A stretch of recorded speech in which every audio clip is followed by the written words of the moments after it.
Assalamualaikum warahmatullahi wabarakatuh.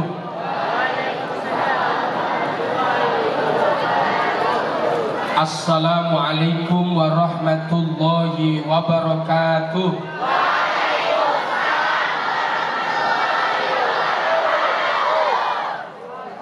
A'udzu billahi minasy syaithanir rajim. Bismillahirrahmanirrahim. Alhamdulillahi rabbil alamin. Wa bihi nasta'inu ala umurid dunya waddin. Wassalatu wassalamu ala asrofil anbiya'i wal mursalin wa ala alihi wa ashabihi ajma'in, amma ba'du. Ulama'ana al-kiram al-a'izza al-akhas Al-Habib Usman bin Salim Al-Jufri, yang saya hormati para pengurus cabang Nahdlatul Ulama yang hadir, pimpinan Badan Otonom Nahdlatul Ulama, Ketua Muslimat, Fatayat, Ibnu, IPPNU, dan istimewa sahabat saya Ketua PC GP Ansor Kabupaten Pringsewu yang saya hormati, bapak-bapak dari jajaran pemerintah yang hadir, camat, kepala desa, Pak Babin Kamtibmas, Pak Babinsa yang sangat saya hormati, Bapak Kepala SMK Yasmida. Yasmida itu nama atau kepandekan? Yayasan Islam Miftahul Huda, Yasmida. Saya kira nama cewek Yasmida. Pak kepalanya yang ganteng banget ini yang saya hormati. Mudah-mudahan saya ketularan gantengnya. Para bapak ibu dewan guru, tenaga pendidikan dan tenaga pendidik di lingkungan Yasmida yang saya hormati, komite sekolah, adik-adik, siswa dan siswi sekalian yang dimuliakan oleh Allah Subhanahu wa ta'ala. Alhamdulillah, syukur pagi ini walaupun sedikit flu, saya dapat hadir di lembaga pendidikan yang berkualitas ini, lembaga pendidikan yang mudah-mudahan selalu menerbitkan dan melahirkan kader-kader pemuda dan pemudi bangsa yang mencerahkan di masa yang akan datang. Mudah-mudahan pertemuan kita ini pertemuan yang selalu mendatangkan manfaat barokah fid dini wad dunya wal akhirah. Amin ya rabbal. Salatullah wa salamuhu, semoga tetap tercurah keharibaan junjungan kita Nabi besar Muhammad sallallahu alaihi wasallam. Mudah-mudahan kita semuanya senantiasa mendapatkan syafaat di dunia dan di akhirat. Amin ya rabbal. Adik-adik sekalian yang saya banggakan, di tengah materi saya nanti, saya akan memberikan kuis dengan total Rp200.000 bagi siswa-siswi yang dapat menjawab pertanyaan saya. Untuk gurunya kita kasih bonus Rp1 juta jika nanti saya berkenan memberikan pertanyaan. Tapi yang pasti siswa-siswi, adik-adik sekalian, bapak ibu dewan guru yang saya hormati, khususnya Al-Habib, mohon maaf saya hanya menerima takdir hari ini untuk menyampaikan maulid Nabi. Saya gak akan cerita aneh-aneh tentang maulid Nabi, nanti khawatir saya salah malahan. Nanti Habibnya ngomongnya gini, mbahku nggak ngono-ngono kuwi banget iki, ngono kuwi. Kan saya jadi pilih nanti. Saya akan berbicara Maulid Nabi dari persepsi yang lain, dari sebuah ideologisasi. Saya tadi dapat pernah lihat dong, baca ya. Ini nggak wani ya bro. Nah, izin ya bro. Nah, saya lebih pede di sini saya. Alhamdulillah. Bapak Ibu adik-adik sekalian yang saya hormati, hari ini kita semuanya kumpul dalam rangka memperingati Maulid Nabi besar Muhammad Sallallahu Alaihi Wasallam. Suatu hari saya ditanya sama mahasiswa saya ini kan dosen, ya harus saya tunjukkan kekuatan sorok ya. Kekuatan sorok nganggur ya lucu lah, ketoromen ramanfaat. Saya ini dosen, bikin kemelelet itu maksud saya itu aja Beb, supaya nggak ngedot. Ini kan guru-guru semua, jadi saya naik dikit dosen, walaupun jarang berangkat.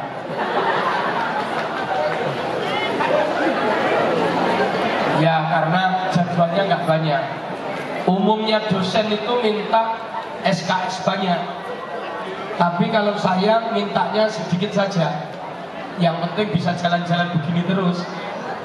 Cara ditakon iki pantese kerjane apa sih? Dosen itu. Satu hari ada mahasiswa yang tanya ke saya begini, Pak Musleh, apa sih keistimewaan Kanjeng Nabi yang sulit kita tiru? Bahkan nyaris-nyaris kita nggak bisa tiru. Saya jawab, banyak banget. Di antaranya apa? Saya nggak berani ngarang. Saya membuka salah satu kitab karangan Mbah Buyutnya Pak Wakil Presiden Republik Indonesia hari ini, Mbah Kiai Haji Ma'ruf Amin. Beliau punya Mbah Buyut namanya Syekh Nawawi Al-Bantani. Salah satu kitab karangannya, ini kok sing ngrungokne ya iso. Salah satu kitab karangannya namanya Marokul Ubudiyah. Di dalam kitab Marokul Ubudiyah ini halaman 3 atau halaman 5 tergantung percetakannya, itu ada menjelaskan tentang 10 keistimewaannya Kanjeng Nabi. Pertanyaannya, apa cuma 10? Ya enggak, lebih. Kok di situ nerangin cuma 10? 10 aja kita nggak hafal-hafal. Apa itu 10 keistimewaan itu? Nanti tak terangkan kalau waktunya cukup. Kalau nggak cukup sebagian saja. Kapan-kapan Pak Kepala saya diundang lagi, biar sering kesini. Itu maksud saya. Keistimewaan Kanjeng Nabi itu diantaranya adalah lam yahtalim qattuta. Saya ini ngetes suara, pilek-pilek masih kuat apa enggak? Hamut lakon abada wa ma tasa abas lang fi mada zamani. Ada yang hafal lagu ini? Ada yang hafal nandom yang saya sebutkan tadi? 100 ribu. Lam yaftalin qattuta hamut lakon abada. Ini masalahnya sekolahnya ketua PAC Ansor. Ketua PC wajib hafal ini. Kalau ketua PC ini nggak hafal, biasanya bansernya nggak pada manut biasanya. Wa ma tasa'abas lang fi mada zamani. Pak Babinsa Mas, Pak Babin Kaptipmas, kalau jenengan hafal ini, komandan sampean nggak berani hukum sampai. Ketika mau dihukum, bacakan ini langsung kalah kasih ongkos, malah kasih ongkos. Ada yang bisa? Maju ke depan kalau ada yang bisa. 5, 4, 3, 2, 1, maju.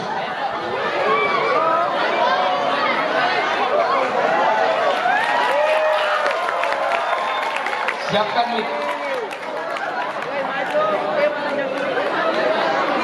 Siapkan, nggak apa-apa.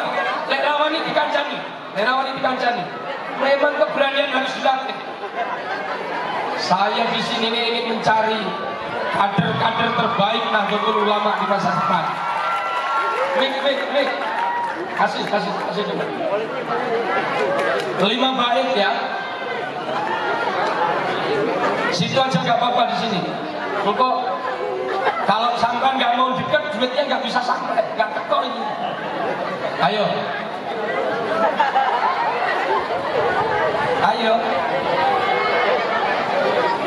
Dalam ulangi. Lam yahtalim qattu ya.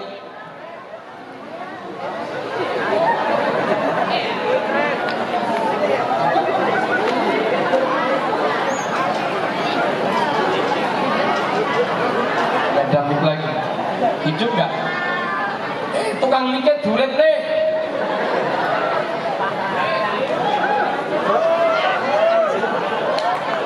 Kalau nggak pakai mic saya nih, pakai mic saya. Sini.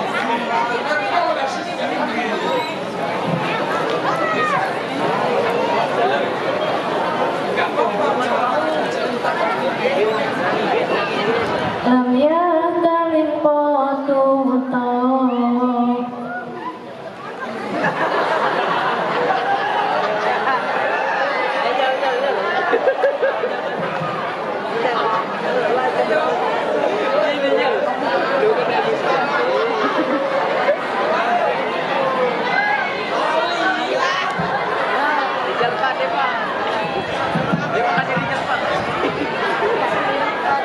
lupa ya. Ya, wis kadung maju tak kayak didik elek loh.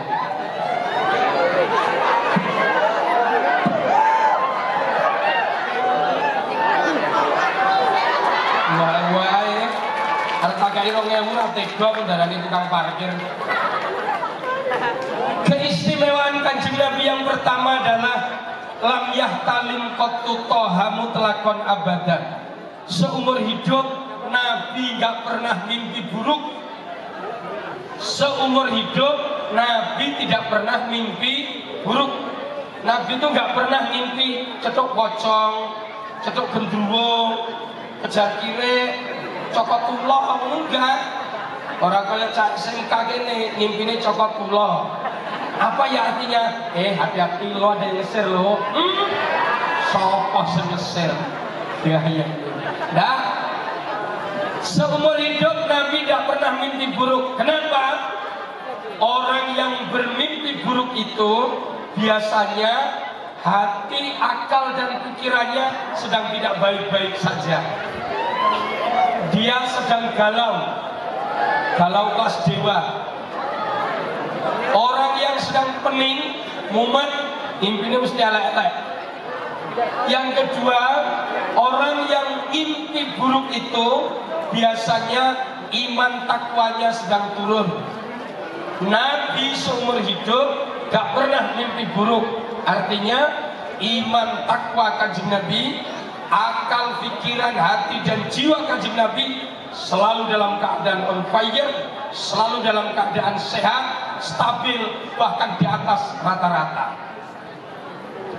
Ini ilmu bagi kita. Kalau kita ini pernah mimpi buruk, berarti kita harus segera evaluasi. Iman takwa kita sedang turun di hadapan Allah Subhanahu.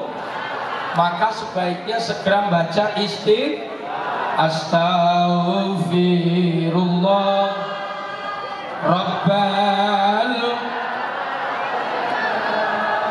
Astaghfirullah minal Sing kompak. Astaghfirullah Rabbal Astaghfirullah minal. Orang yang kelakuannya baik, pikirannya baik, mimpinya pasti baik. Wong kerjanane wiritan, pikiran, manakiban, sholawatan, selamatan, genduren, sekolah, kerja bakti, gotong royong, ronda, bagus-bagus ini. Mimpinya bagus-bagus, ketemu kiai, ketemu syekh, ketemu pejabat, oleh berkah, oleh bonus, dapat duit. Mimpinya bagus-bagus. Tapi kalau kerjaannya ngerumpi, gosip, mimpine kamplungi koncone. Dikon Jumatan malah ngarit, sing dirit sukete wong sing mangkat Jumatan. Bengi ngintip bacoki karo khotibe, karena sing dicolong sukete khotibe. Artinya orang itu kalau kelakuannya baik, pikirannya baik, mimpinya pasti baik-baik. Tapi kalau kelakuannya jelek, pikirannya jelek, mimpinya pasti yang jelek. Kalau yang rajin-rajin sekolah begini, yang bagus-bagus, mimpinya ketemu Pak Guru, Bu Guru, wali kelas, kepala sekolah, kepala dinas pendidikan. Kok mimpi ketemu Jokowi, bisa jadi presiden itu nanti. Amin Allahumma. Itu yang pertama, keistimewaan Nabi seumur hidup tidak pernah mimpi buruk. Wa ma tasa beliau saya beliau. Wa ma tasa abas lang fi mada zamani. Keistimewaan Nabi yang kedua adalah seumur hidup Nabi nggak pernah angop. Ngerti angop? What the meaning angop? Menguap. Ma huwal angop? Al angopu huwa al kelakepan. Angop itu kelakepan. Ayah jelma Sunda di dia. Lamun Sunda, naon ku angop? Hamuai. Seumur hidup Nabi tak pernah hamuai. Iya. Saya itu dulu ibu muslimah, dulu cita-cita saya itu punya istri beda suku. Ya, pengen saya kalau nggak Sunda, Lampung, Padang. Lek Sunda ini biasa ya ayu, lek Lampung putih-putih, lek Padang suge-suge. Syukur oleh telu, ayu, putih, suge. Saya dijodohin sama kakek saya, mbah saya, Kiai Samsudin Thohir, dijodohkan oleh Jawa, ya wes, akhirnya oleh klitis Jawa, Pak. Tapi karena ini cita-cita, sampai kapanpun akan saya perjuangkan. Loh, memperjuangkan cita-cita kan bagus toh ya, betul ya? Kalau sudah punya cita-cita, sampai kapanpun harus diperjuangkan. Balik keistimewaan Nabi yang kedua, Nabi nggak pernah angop. Kenapa? Angop itu tanda tergoda syaitan. Orang yang angop berarti dia tergoda syaitan. Nabi nggak pernah angop, berarti Nabi tidak pernah tergoda oleh syaitan. Apa Nabi nggak digoda? Digoda. Kalau Banser mau goda Nabi, ini sudah harus ikut Susbankim, PKN ini. Kalau Pak Polisi mau goda Kanjeng Nabi, Bribka belum boleh, harus sudah ikut Sespati, jadi Komjen atau Maijen, baru boleh goda Kanjeng Nabi. Itu pun kalah. Nabi tidak pernah tergoda. Seumur hidup Nabi tidak pernah menguat. Artinya Nabi tidak pernah tergoda oleh setan. Kalau kita pernah menguat apa enggak? Berarti kita pernah tergoda oleh. Di sini nang kene lek enek wong rumangsa paling apik, paling hebat, paling yes, sok suci, gak duwe dosa, deloken lek yasinan, anggap ora cengkem.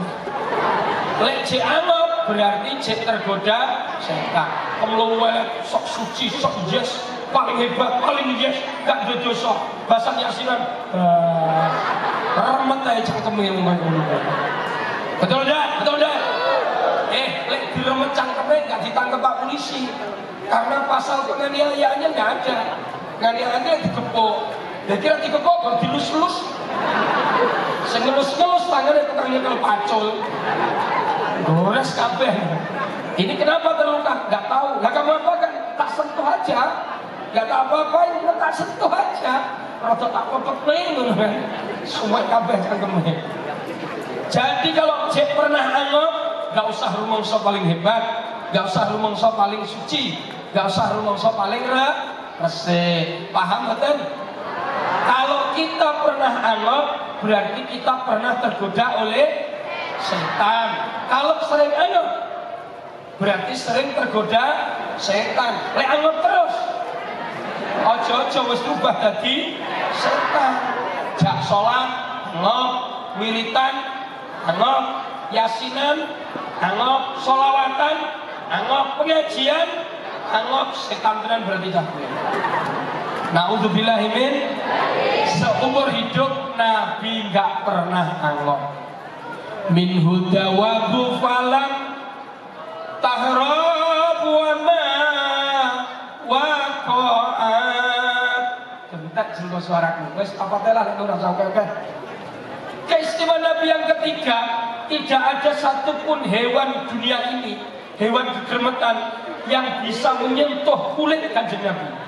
Semua tidak bisa munggah, kok nyokot, demek raisa.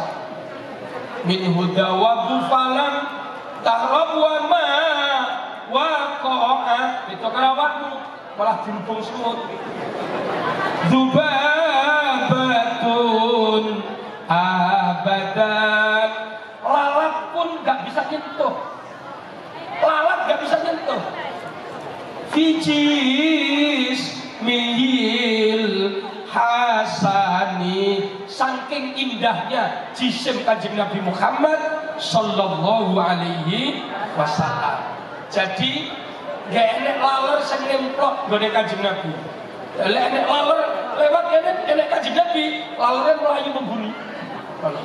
Ngomong enek laler kok ora melayu rombongan kok.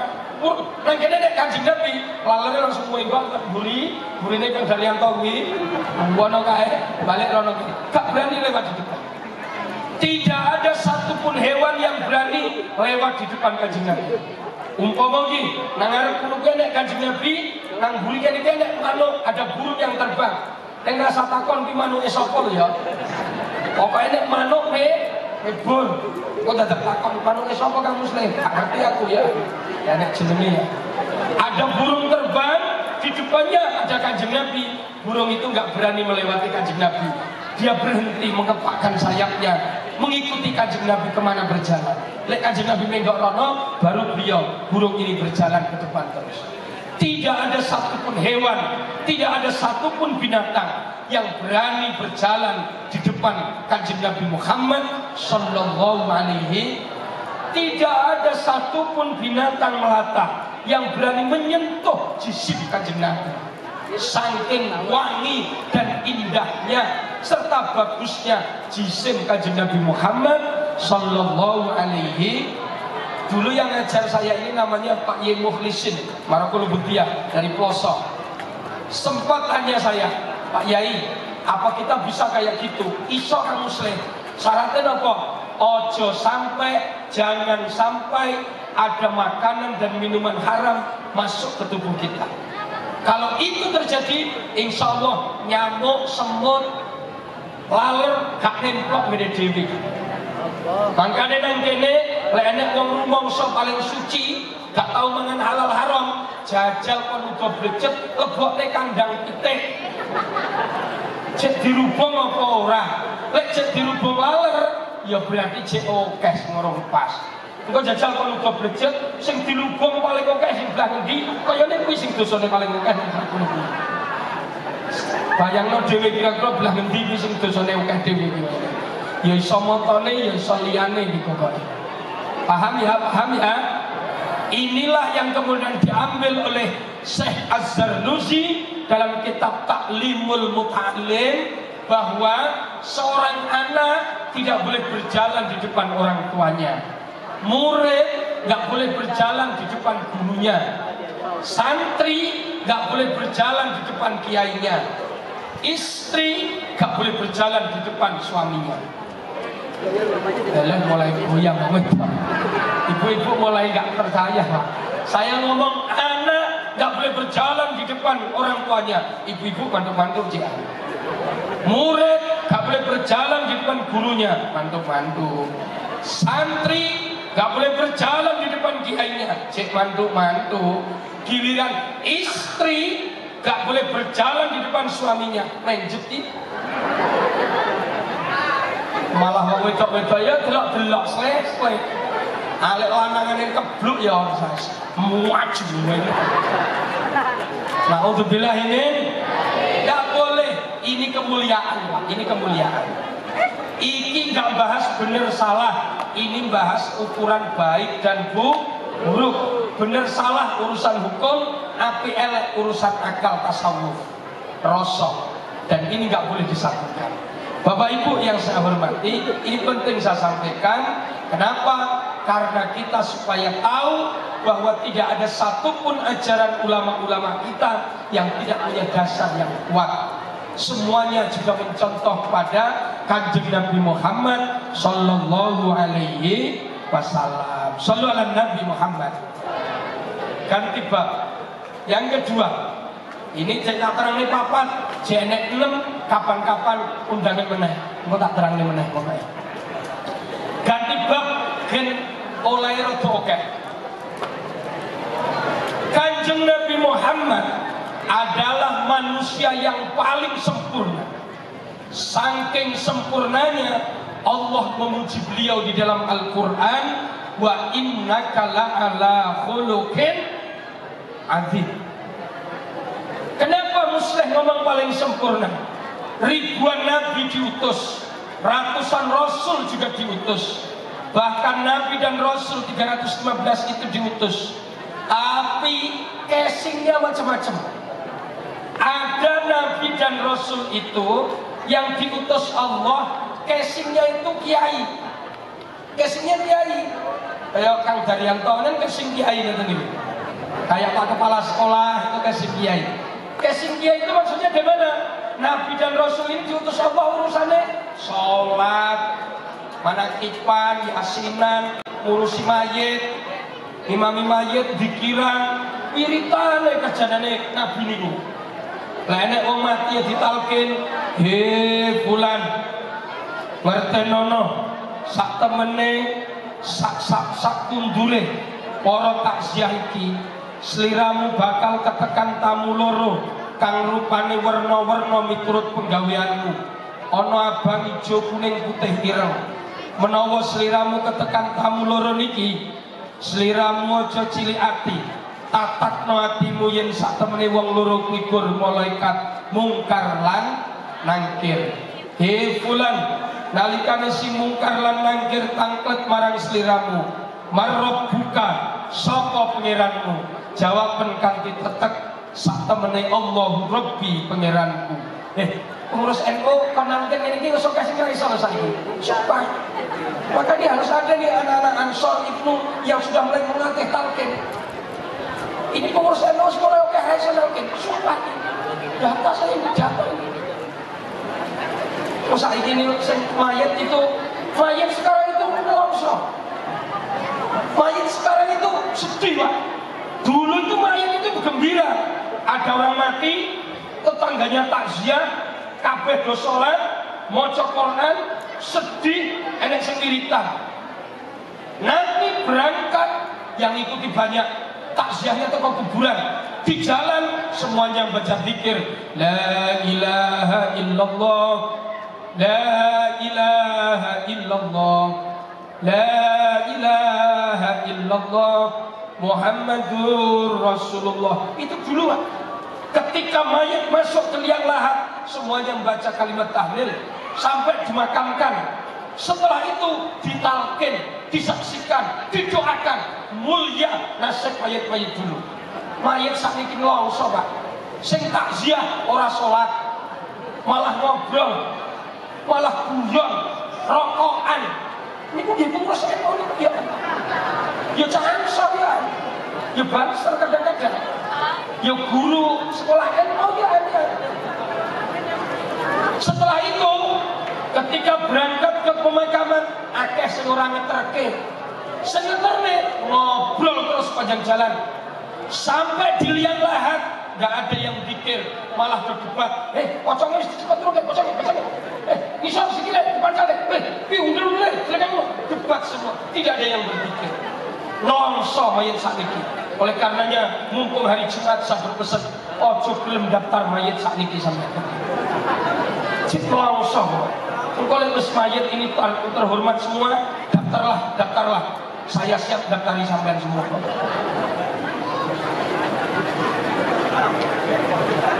Ada nabi dan rasul yang diutus Allah itu kerjanya wiritan. Dapuk kiai, siapa contohnya? Nabi Yakub alaihi salam, Nabi Dawud alaihi salam. Nabi Dawud itu Pak Polisi wiritan. Pak Polisi pegang wiritan Nabi Dawud, komandan gak berani natap wajah jenengan. Dulu di Lampung ini ada kiai yang punya wiritan Nabi Dawud, namanya Ki Haji Kusnan Mustafa Gufron, dan Rem Kapolda sampai dengan Panglima tunduk hormat dengan beliau. Dulu Pak Bibit Waluyo masih di Lampung dulu Mas ya. Pak Bibit Waluyo itu sebelum pindah ke Jawa Tengah. Sapa sing wiritan Nabi Dawud hidupnya akan terhormat, disegani. Orang yang mau berbuat jahat menatap wajahnya langsung runtuh jiwanya. Wah ini lihat di modal poligami cocok banget ini. Nah ini saya sudah punya sebenarnya, tapi belum berani praktek. Bukan masalah saya takut sama istri, enggak. Ketua Ansor Ketiara Bojo, gengsi. Persoalannya istri saya lebih berani dibanding saya. Bapak Ibu yang saya hormati, ini dapur pertama. Yang kedua, ada nabi dan rasul yang diutus Allah itu casingnya nggak kiai tapi pejabat. Siapa contohnya?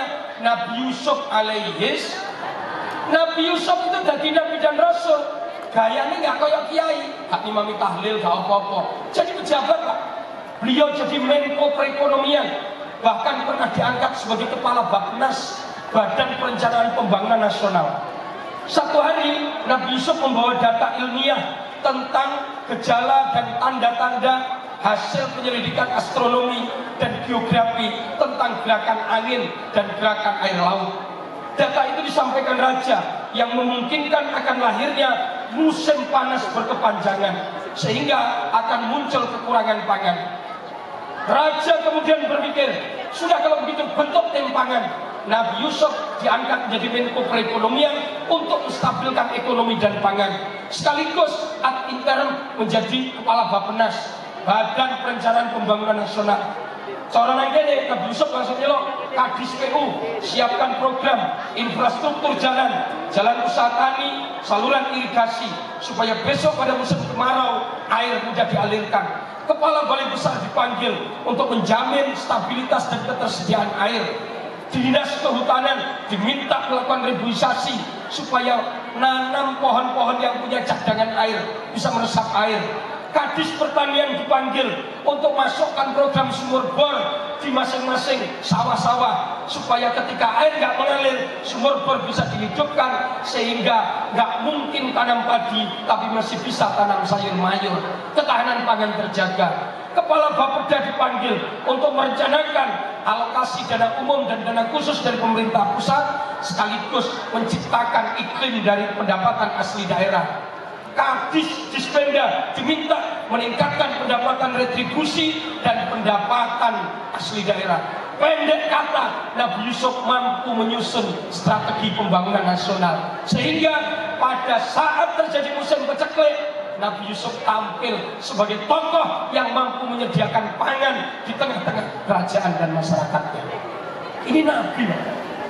Yang ketiga, cepat nenek suara dan nenek suara Quran misalnya.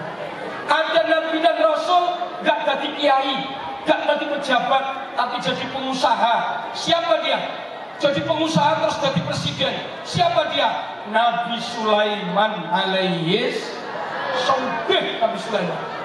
Tetapi Kanjeng Nabi Muhammad sallallahu alaihi wasallam yo kiai, yo pejabat, yo pengusaha, ya panglima TNI mimpin perang, Kapolri mimpin keamanan, menjaga kota Yasrib yang agamanya Muslim, Yahudi, Nasrani, Majusi, ada lagi sukunya 13 suku di kota Madinah itu dijaga keamanan oleh Kanjeng Nabi. Utuh Pak. Itulah kenapa di dalam Al-Quran Allah menyatakan laqad kana lakum fi rasulillahi uswatun hasanah. Adik-adik sekalian, Kanjeng Nabi itu orang kaya. Nabi usia 25 tahun sudah jadi importir. Nabi usia 25 tahun dagangnya sudah gak di Pring Sewu. Dagangnya ke negeri Syam, ke Syria, antar negara. Jadi Nabi 25 tahun jadi importir, jadi eksportir. Awak dhewe umur 25 tahun jadi apa? Korban rentenir, pinjol. Nabi usia 25 tahun jadi importir. Hari ini sambil setengah 11 ya, masih ada waktu ya. Saya mau ngomong ekonomi nih. Hari ini saya ingin memotret Kanjeng Nabi tidak dari sisi ideologi, nggak dari sisi Quran, nggak dari sisi sholat, tapi ayo potret Kanjeng Nabi dari sisi kebangkitan ekonomi. Kanjeng Nabi orang kaya, masih muda, 25 tahun jadi importir. Kalau di Indonesia ini kelasnya Robinho, CEO eksekutif CNT Express. Usia 27 tahun, hartanya sudah 340 triliun. Anak muda Indonesia. Satu dari 187 CEO muda di Indonesia di bawah 30 tahun. Alumni Yasmida, ini SMK apa? SMK. Alumni Yasmida harus jadi hartawan kaya raya, pengusaha kaya raya. Nabi Muhammad sallallahu alaihi wasallam. Rungono sing merhatene tak dongane muga-muga rampung maulid Nabi, rampung sekolah dadi sugih kabeh donya akhirat. Rungono, Kanjeng Nabi orang kaya, 25 tahun jadi pengusaha, importir eksportir, punya bapak seorang pengusaha namanya Sayyid Abdullah. Sampai Kanjeng Nabi hamil, ketika dalam hamil beliau meninggal dunia sedang dalam perdagangan. Bapaknya namanya Sayyid Abdullah bin Abdul Muthalib bin Hashim bin Abdi Manaf bin Qusay bin Kilab bin Murrah bin Ka'ab bin Lu'ay bin Khalid bin Fihrin. Yang apa? Kacau.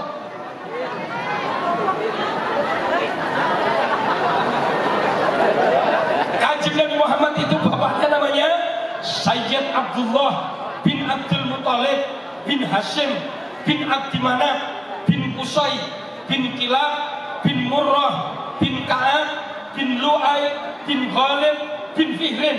Fihrin ini ulama besar, Fihrin ini raja, Fihrin itu pengusaha yang kaya raya, Fihrin itu penguasa pasar syair internasional. Kekayaannya gak tertandingi, propertinya paling banyak, tanahnya paling luas. Saking hebatnya, saking kayanya, orang-orang Arab memberi gelar dia Al-Quraisy, pemilik harta dari emas. Keturunannya disebut dengan kabilah Bani Quraisy, keturunan orang-orang kaya. Keterangan diambil dari kitab Al-Barjanji Nasar juz 2. Gak hebat-hebat amat sih, gak hebat-hebat amat. Berjanjian juz loro. Fihi wasmuhu Quraisyun wa ilaihi tunsabul butunul. Ora apa berjanji ya sudah. Aduh, gaya ini. Hadirin yang saya hormati. Diwacana sampai wa ba'du fa'qulu wa sayyiduna Muhammad bin Abdillah ibni Abdul Muttalibi wasmuhu Saibatul Hamdi Khumidat Kisaluhu Saniyah Ibni Hashim wasmu Amr bin Abdi Manaf wasmuhul Mughiratul ladhi yungtamal irtiqa Oli-oliya nasab Kanjeng Nabi itu harus hafal itu. Kanjeng Nabi kaya, bapaknya kaya, nikah dapat Siti Khadijah kaya raya. Beyo. Itu kan wong kene honorer, anaknya petani, bisa nikah oleh honorer, petani menang.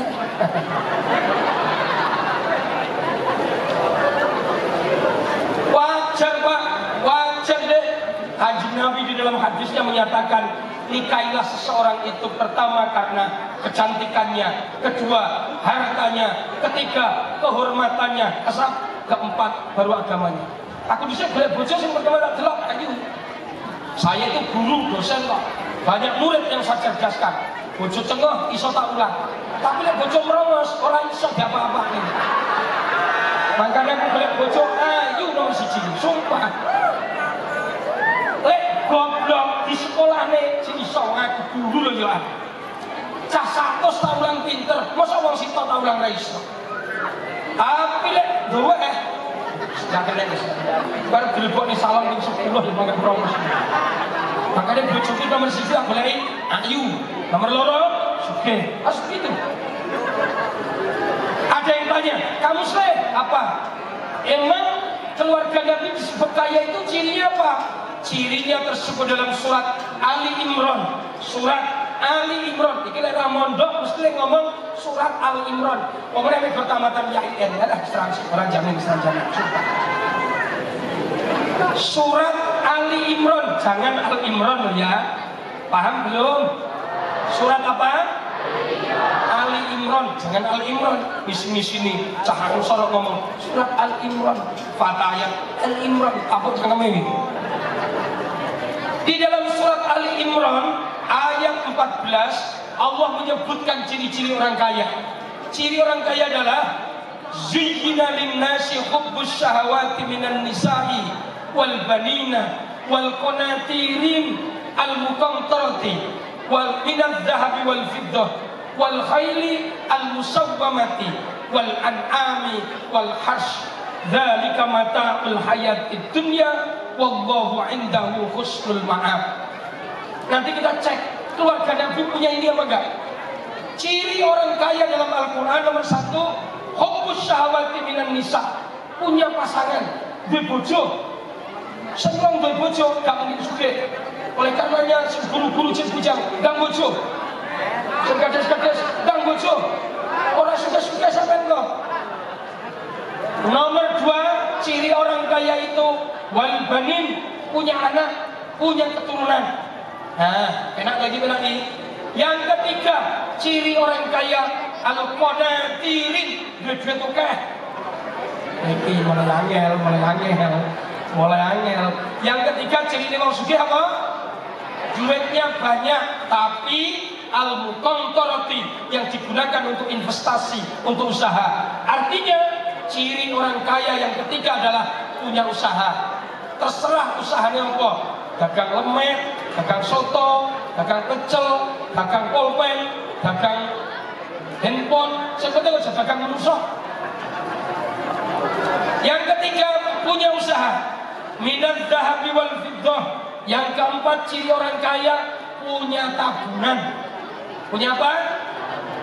Penting aja sampai wong urip gak punya simpanan, gak punya tabungan. Bahaya itu. Orang Jawa ndulen-ndulen ngene. Uripa kaya banyuning segara, sing ora tau sat krana musim kemarau, gak tau amber krana musim rendeng. Hiduplah seperti air laut yang tidak pernah kering karena musim kemarau dan tidak pernah banjir karena musim penghujan. Artinya awak dhewe kon urip biasa wae, aja boros-boros, ya aja pelit. Yang kelima ciri orang kaya wal khayli al musawwamati, punya binatang kendaraan yang bermerek. Kudanya Kanjeng Nabi dirawat 4 orang sahabat. ontanya Kanjeng Nabi dirawat 5 orang sahabat. Coro sekarang Pak Kepala Sekolah, ciri dia wong sugih kendaraannya apik. Minimal ya Innova lah ya. Innova, Pajero, Fortuner, Civic, Land Cruiser, Rubicon, Surveyor, Alphard. Sampai kalau ada yang kuning apa lagi? Ya Allah, jenenge mobilnya apa kemudian gue ya Allah ya Allah. Astagfirullahaladzim. Engkau Google, dijenengi terus donga. Ya Allah, semua harta memang titipanmu ya Allah. Oleh karenanya, titipi aku 2 buah Alphard, 2 buah Fortuner, 5 hektar sawah, bertumpuk-tumpuk harta benda, istri yang cantik, suami yang ganteng, anak yang soleh, duit sengokeh, utang selunas, usaha melimpah. Ini semua ikhlas saya terima ya Allah. Podo-podo titipan jalure sing akeh pisan. Betul apa ndak? Ojo titipan nrimo paweng pandum. Ya lek arep ngomong nrimo paweng pandum, kancane mobil apik menenge, asa mendeli kene. Kancane barang-barangnya apik menenge. Betul apa ndak? Saya ini ngajak ini semangat berwirausaha semuanya.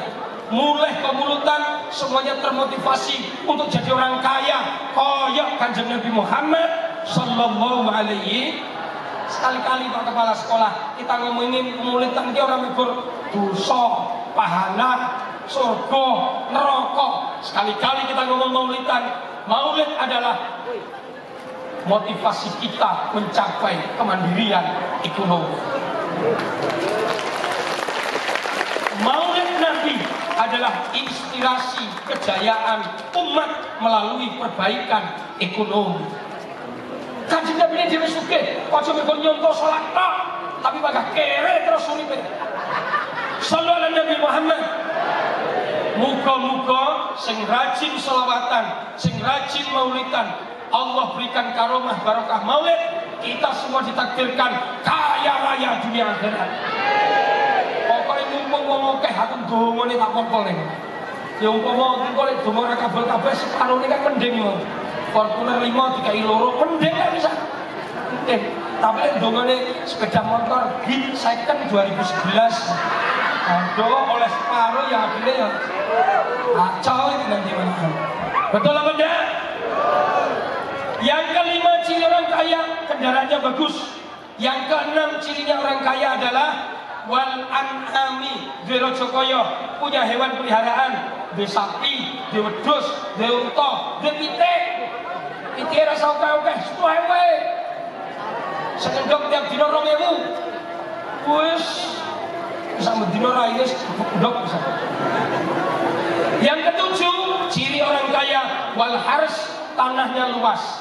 Kalau 7 ini ada, kita kaya. Nah, kenapa Muslim ngomong begini? Ayo kabeh mikir, lek pingin sugih, ini tujuannya. Aku duit arep tak apa iki? Oh, cirine wong sugih ndek bojo. Duwe urung kang bojo. Wis di bojo dene urung kang gawe. Dewe urung kang rintis gitu loh. Kalau nggak ngerti syarat ini, mesti duit royal tok. Oleh gajian tidak disimpan. Ngerti somai tuku, ngerti soto tuku, nasi uduk tuku, ngerti bros tuku, ngerti duite basantek kliti cengar cengir meneh. Naudzubillahi min. Kenapa? Akalnya tidak terdidik dengan 7 harta yang harus kita kuasai. Tapi ingat kata Allah, dzalika mata'ul hayatid dunya, semuanya ini hanyalah titipan yang hanya bisa digunakan untuk perhiasan di dunia saja. Wallahu indahu husnul ma'ab, Allah lah tempat kembali yang paling baik. Makanya punya pasangan jangan ibadah, punya anak dilatih ibadah, punya usaha disanggung ibadah, punya tabungan untuk persiapan ibadah, punya kendaraan untuk nolong sesama, punya hewan untuk korban, punya sawah ladang warisan. Keren kalau begini. Setuju apa enggak? Setuju ada? Terakhir, ngono tenan iki bab sugih bener iki. Kamu sleh apa? Ada enggak surat Quran, ayat Quran yang ngajari kita kaya? Ada. Namanya apa? Surat Al-Quraisy. Surat apa? Quraisy. Quraisy tadi artinya apa tadi? Halah mesti ra ngerti jakene. Quraisy tadi artinya duit. Quraisy artinya emas. Quraisy artinya harta benda. Quraisy artinya sukses. Surat Quraisy, surat kaya, surat sukses. Quran itu isinya 30 juz, 114 surat, 6.666 ayat min qaulil masyhur, 1.025.000 huruf. Sing iso baleni nek cong 1.000. Kalah ra iso meneh. Dari sekian banyak isi surat ini, ada satu surat yang ngajari kita kaya, namanya surat Al-Quraisy. Li'ila fi Quraisyin. Pengen duit ora? Artinya ngono kuwi artine. Li'ila fi Quraisyin. Pengen sukses gak? Artinya begitu. Kita pondok memusuh. Cangkeme musuh maknane Quran sak geleme dhewe. Saya ayai, saya baca tafsirnya Imam Jalaluddin Asyuyuti, tafsir Jalalain. Li'ila fi Quraisyin, kecenderungan orang Quraisy, kecenderungan wong sugih, kecenderungan wong sukses, cirine wong sugih, wong sukses. Makna operasionalnya, kalau kamu ingin kaya atau sukses, makna provokatifnya, hei, pengen sugih ora? Makna provokatif itu provokatif. Pengen kamu sleh, pengen sugih, ila fihim rihlah. Kalau kamu pengen kaya, kalau kamu pengen sukses, rihlah. Rihlah itu bahasa Arab, artinya keluar dari rumah. Orang yang pengen sukses kudu metu omah, nyapo kerja, ubet, usaha, sekolah. Anak-anak sekolah pengen sukses, mangkat ke omah. Aja dilesep wae nang jero omah, dilesep wae nang asrama. Cengah kok. Goblok kok. Sekolahnya ini pengen sukses, gurune mangkat. Ojo izin terus. Saiki izin gotong royong, sesuk izin rewang, siswa izin tanggane mati. Muridnya kondekte terus, kayak tugas terus.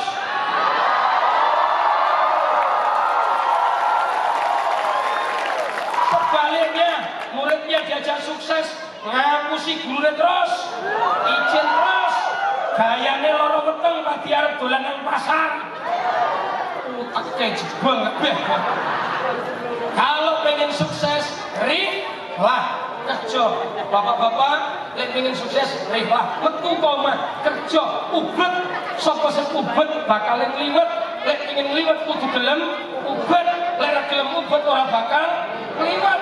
Dadi judule dina iku ubet karo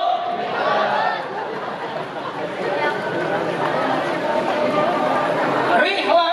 Melewati dua masa, as-sita was-saif, masa dingin, masa panas. Orang kalau pengen sukses, udan dinyanyi, panas dilakoni. Pengen sukses udan ramangkat. Kang, orang sawah, gak banyak kok udan. Kang, aku lagi kena banyu udan, gak mau masuk angin lah. Oh, giliran panas gini nih, lek orang yang ngajak, gak banyak kok panasnya kayak gini, meletak gasku. Kere lah. Kon sekolah orang mangkat, ya pondok orang mangkat, udah. Apa yang boleh? Yang boleh orang mangkat panas. Boleh pengen sukses, rihlah tas-sita iwas. Kerja keras. Kerja keras. Cukup kamu sleh. Belum. Yang kedua syaratnya, falyabudu Rabb hadzal bait. Yang kedua harus mau ya'bud Rabb hadzal bait. Kudu gelem ibadah nang ngene Gusti Allah. Kerja keras gak ibadah oleh rezeki gak barokah. Tapi ibadah terus ora tau kerja, kerene gak ubah-ubah.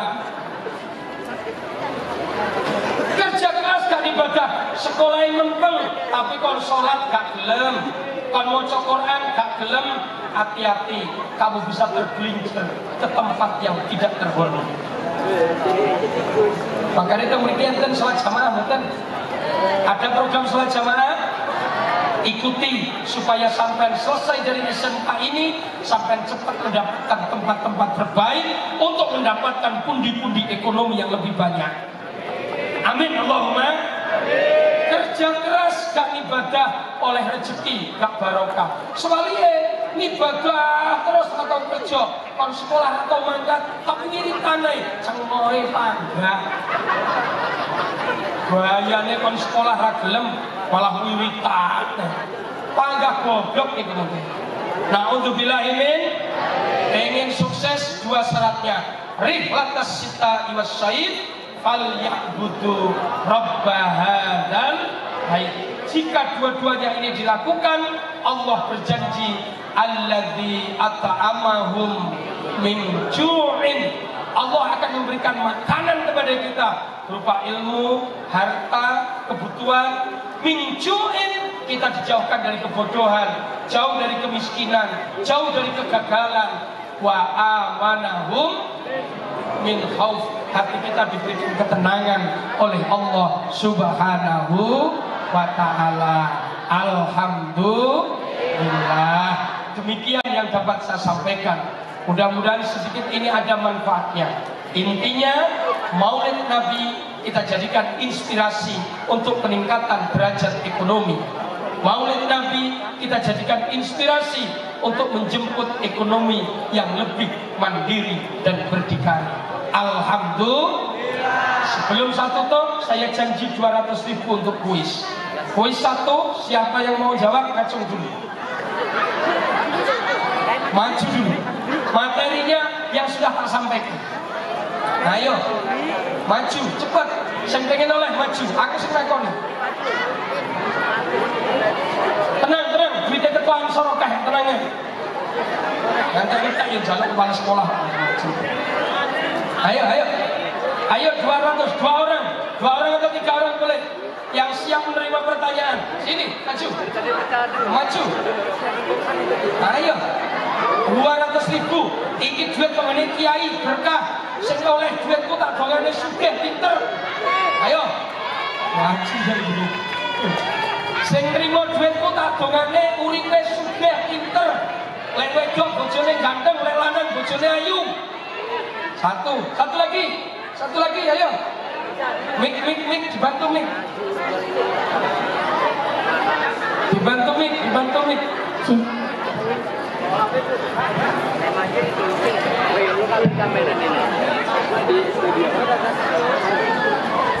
Oke. Pertanyaan pertama. Allah mengutus ribuan nabi dan rasul, tapi Allah menentukan masing-masingnya punya casing dan penampilan. Siapakah nabi dan rasul yang berpenampilan sebagai pengusaha yang sukses, kaya raya, dan juga nabi dan rasul yang penampilannya kiai tukang wiridan? Silakan, siapa yang mau jawab?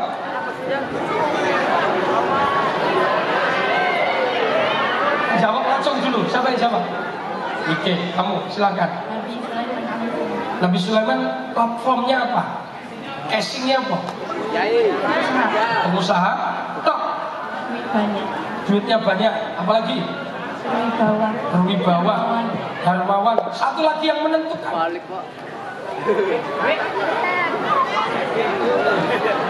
Nah, silakan. Bapak iki sok ngerti kono. Rasanya keliru bukan ambruk.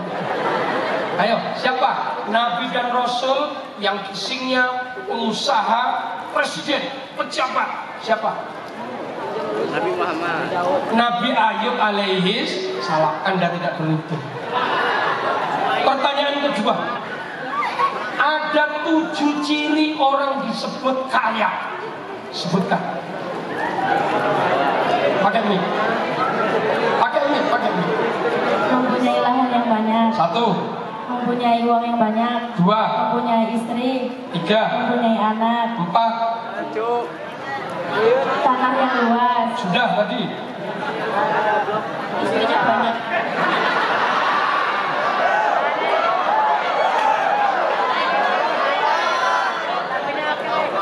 5, 4, 3, 2, 1. Pertanyaan terakhir. Pertanyaan terakhir. Quran telah mengajarkan kita untuk menjadi orang yang sukses di dunia. Sebutkan suratnya, hafalkan, dan sampaikan syaratnya tadi. Suratnya apa? Surah Al-Quraisy. Artinya Quraisy sukses. Ya, terus supaya kaya menurut surat Al-Quraisy caranya gimana? Rihlahnya gimana? Keluar dari rumah, sekolah atau kerja. Ya, terus yang kedua syaratnya? Yang kedua syaratnya? Satu, bisa jawab? Yes. Orang iso ya, ada satu kita loro elek. Bagi cak loro ya, satu ya. Aja dipek dhewe lho. Kono mikir kene kono, moh aku. Mikir wong rapat bisa jawab. Tapi kita kasih aplaus karena dia punya keberanian maju ke depan. Pertanyaannya kan nggak susah, ya nggak? Ya yang susah jawabnya aja kan. Dari dulu memang begitu. Demikian yang dapat saya sampaikan. Wallahul muwaffiq ila aqwamit thoriq. Wassalamualaikum warahmatullahi wabarakatuh.